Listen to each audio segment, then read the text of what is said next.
Social Science are Past 1. History Standard 6. Chapter 3. From Gathering to Growing Food. Nainuo's lunch. Nainuo was eating her favorite food, boiled rice, squash, pumpkins, beans, and meat. Her grandmother has grown the squash, pumpkin, and beans in the little garden plot at the back of her house. She remembered the food had been so different when she had been to Madhya Pradesh as part of a school trip. It was hot and spicy. Why was that so? Varieties of foods. Today, most of our food, such as fruit, vegetables, grain, milk, and meat, comes from plants that are grown and animals that are reared. Different plants grow in different conditions.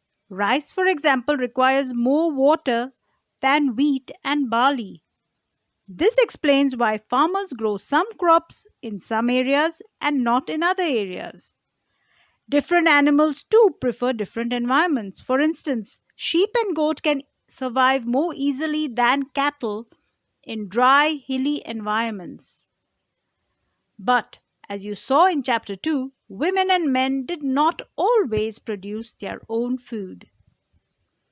The beginnings of farming and herding. We have seen in chapter 2 that the climate of the world was changing, and so were plants and animals that people used as food.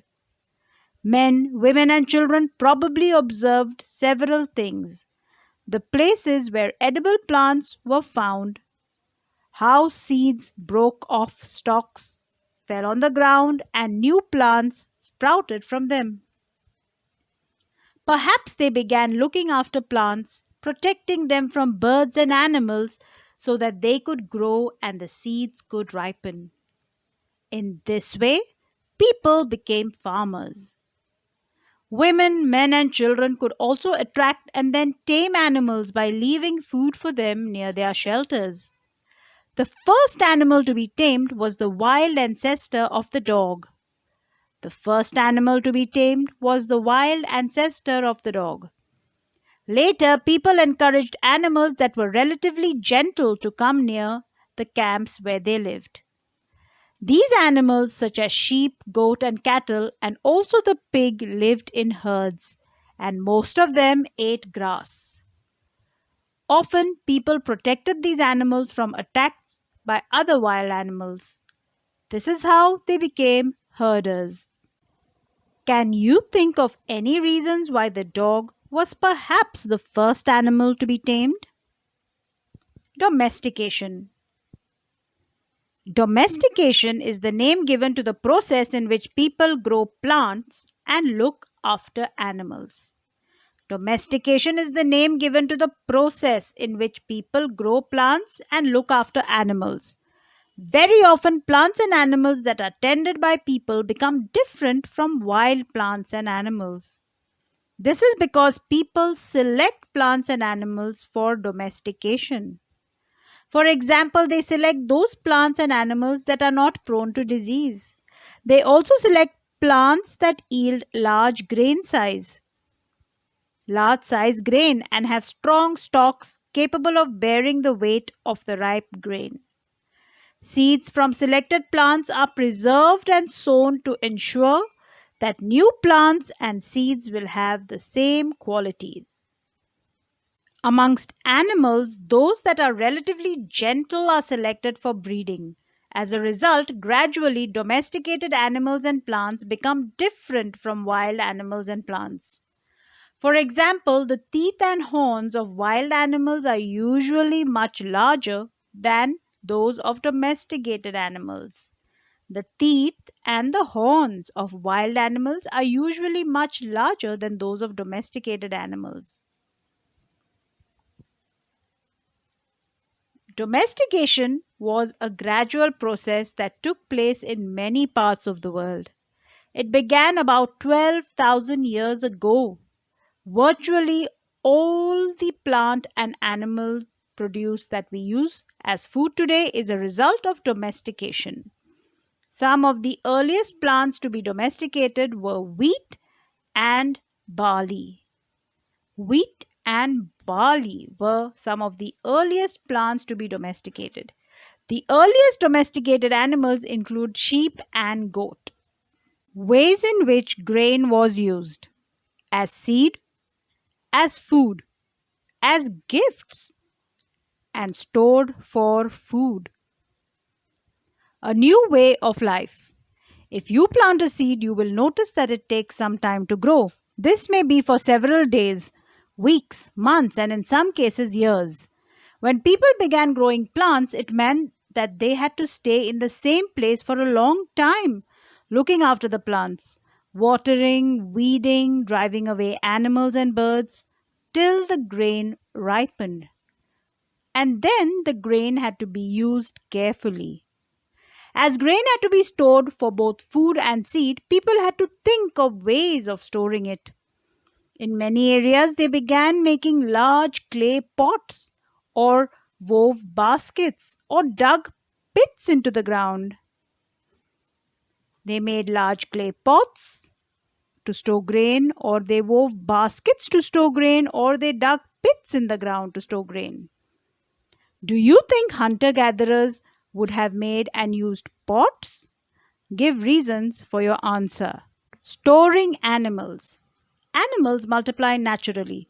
Besides, if they are looked after carefully, they provide milk, which is an important source of food, and meat whenever required. In other words, animals that are reared can be used as a store of food.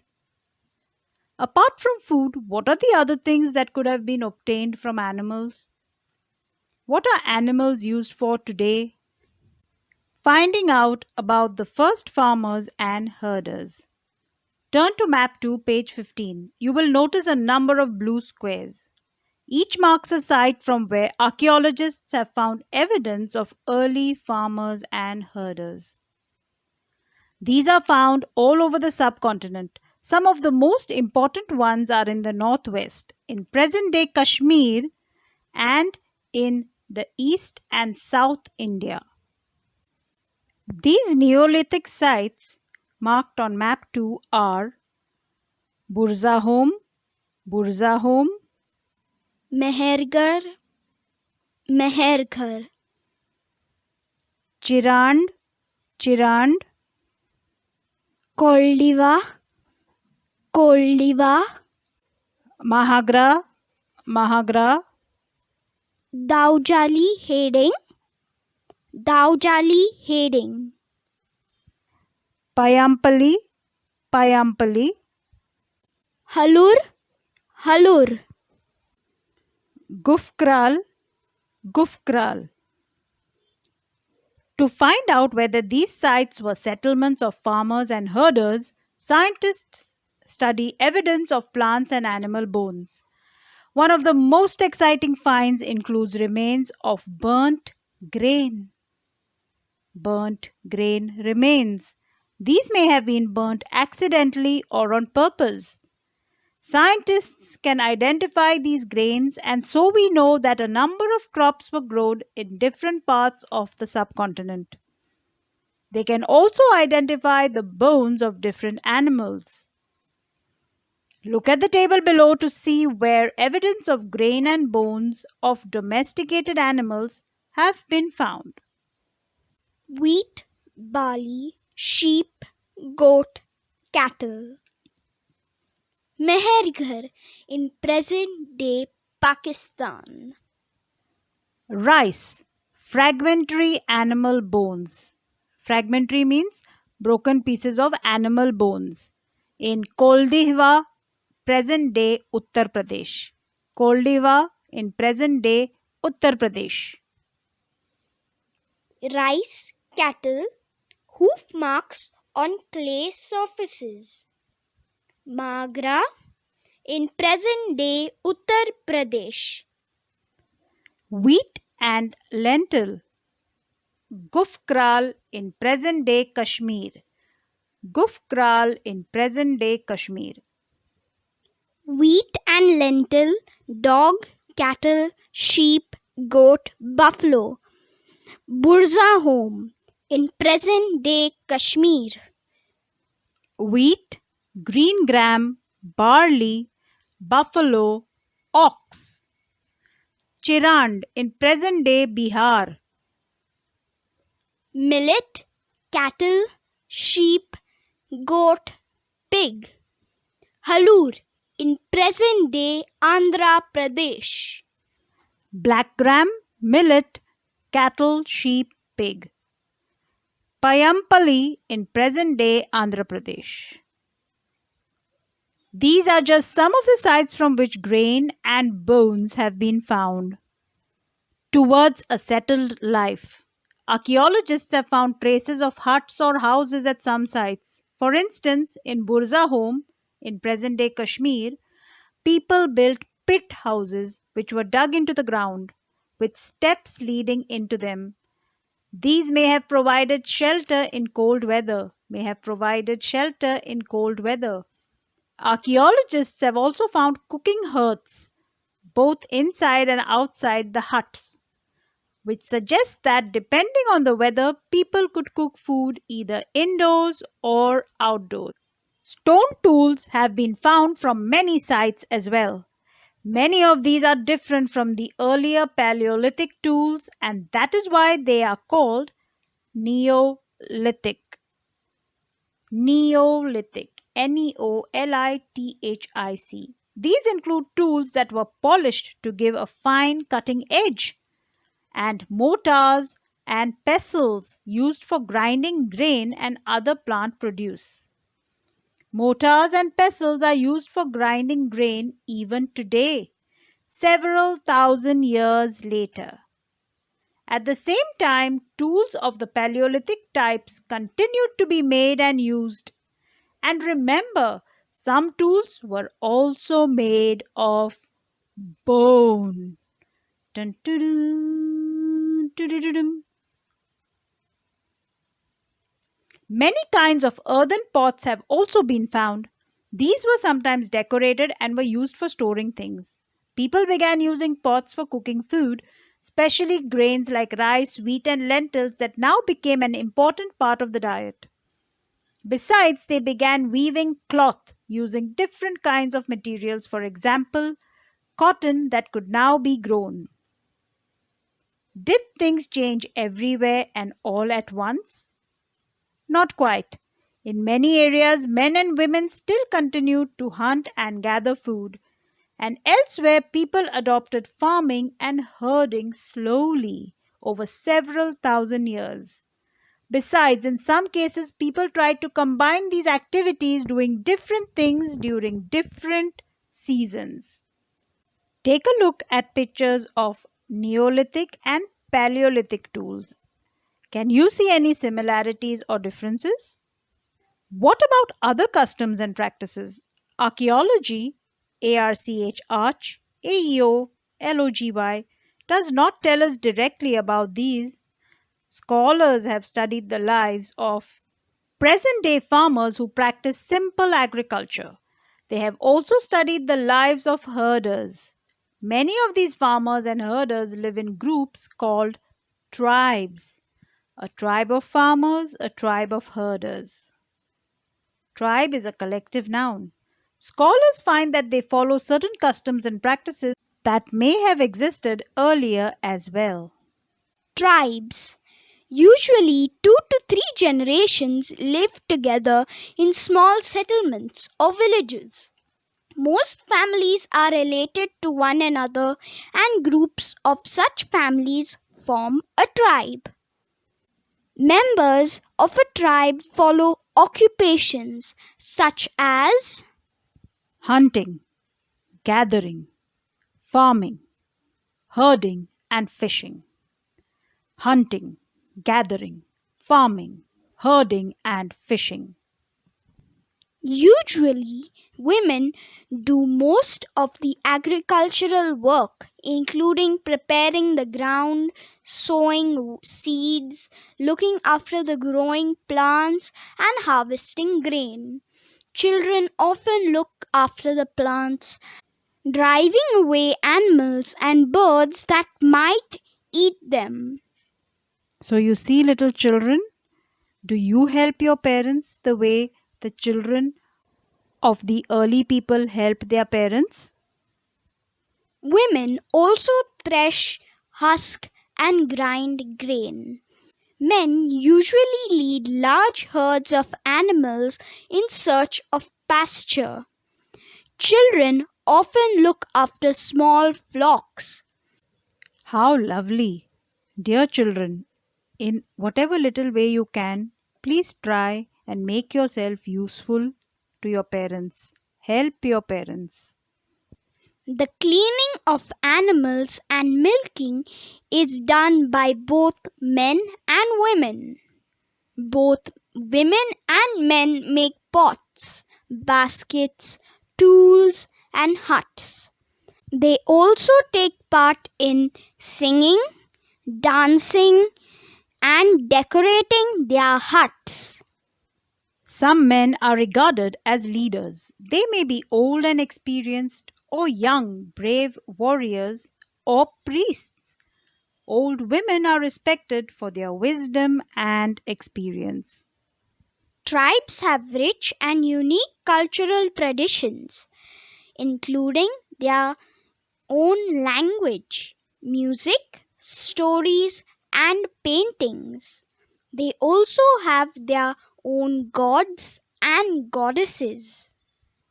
What makes tribes different from many other societies you will be studying about is that land, forests, grasslands, and water are regarded as the wealth of the entire tribe.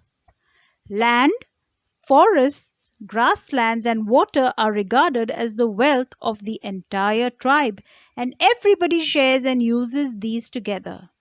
There are no sharp differences between the rich and the poor. Make a list of all the activities performed by men in tribal societies. What do women do? Are there any activities that are done by both men and women? Find out about the tribes in Goa. A closer look. A. Living and dying in Mehergar. Find Mehergar on map 2, page 15. It is located in present day Pakistan. This site is located in a fertile plain in present day Pakistan near the Bolan Pass, Bolan Pass, which is one of the most important routes into Iran. Mehergar was probably one of the places where women and men learned to grow barley and wheat and rear sheep and goats for the first time in this area. It is one of the earliest villages that we know about, Mehergar. Archaeologists who excavated the site found evidence of many kinds of animal bones from the earliest levels. These included bones of wild animals such as the deer and the pig. In later levels, they found more bones of sheep and goat, and in still later levels, cattle bones are most common, suggesting that this was the animal that was generally kept by the people. Village. One of the distinctive features of a village is that most people who live there are engaged in food production. Earlier and later levels. When archaeologists are digging at an excavation site, how do they know which level is earlier and which is later? Look at the illustration. The illustration is like a small hill. The tip of the hill is 1, below that is layer 2, below that is layer 3, and the lowest layer is layer 4, that is the bottommost part of the hill. Suppose people first start living on flat land or layer 4. Over the years, the surface will gradually rise because people discard waste material and generally stay and rebuild houses in the same place. After hundreds of years, this leads to the formation of a mound, MOUND. So, when this mound is dug up, what is found from the upper layers of the mound is generally from a later time than what is found from the lower layers of the mound, which are older. These upper and lower layers are often referred to as levels. Remember, the deeper the level, the older is the find.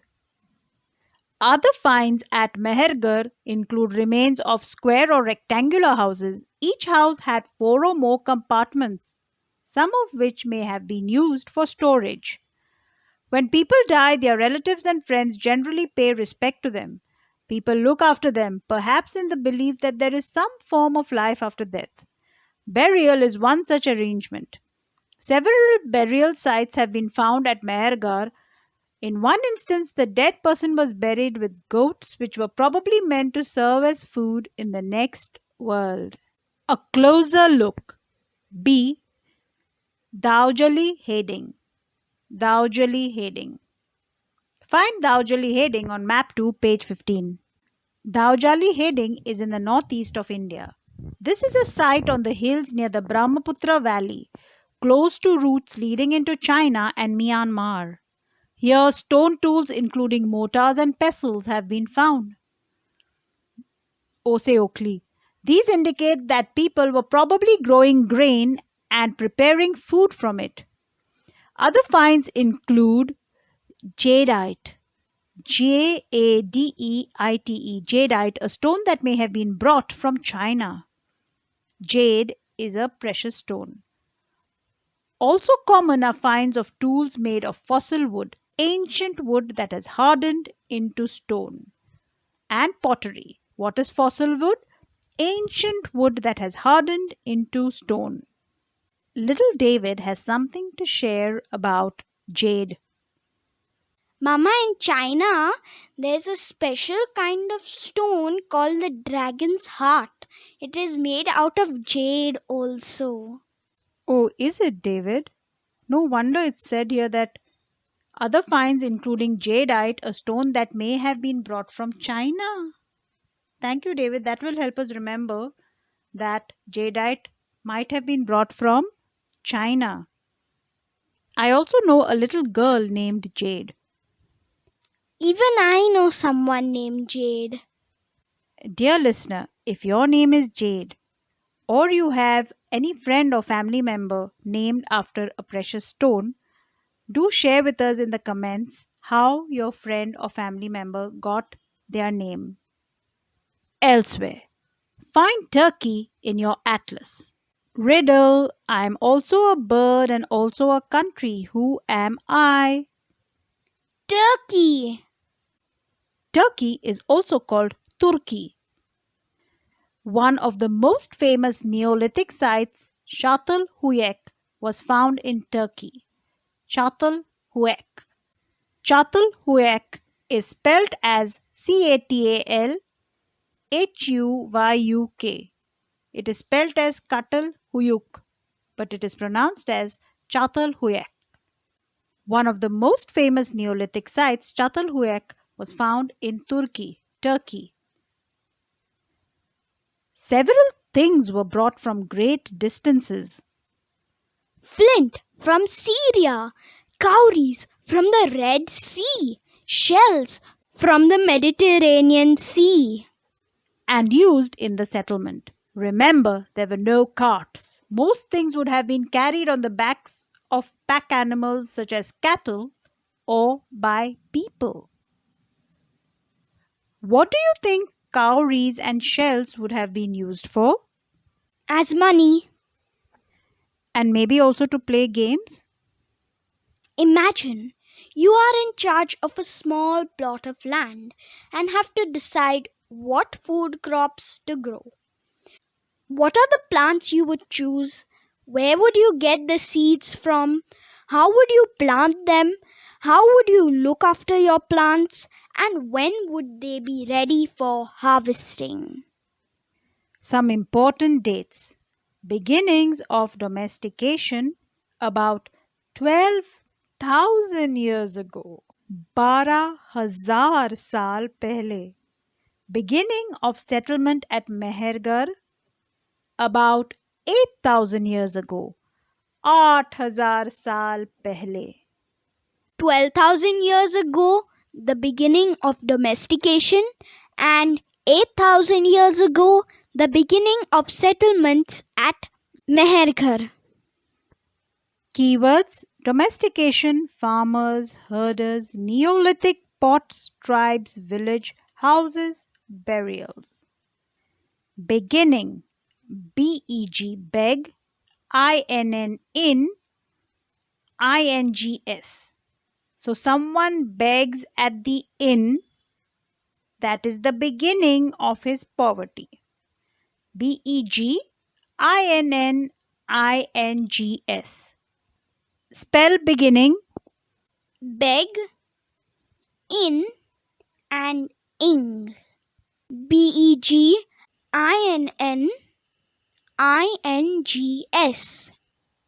Beginnings. Thank you for learning about from gathering to growing food.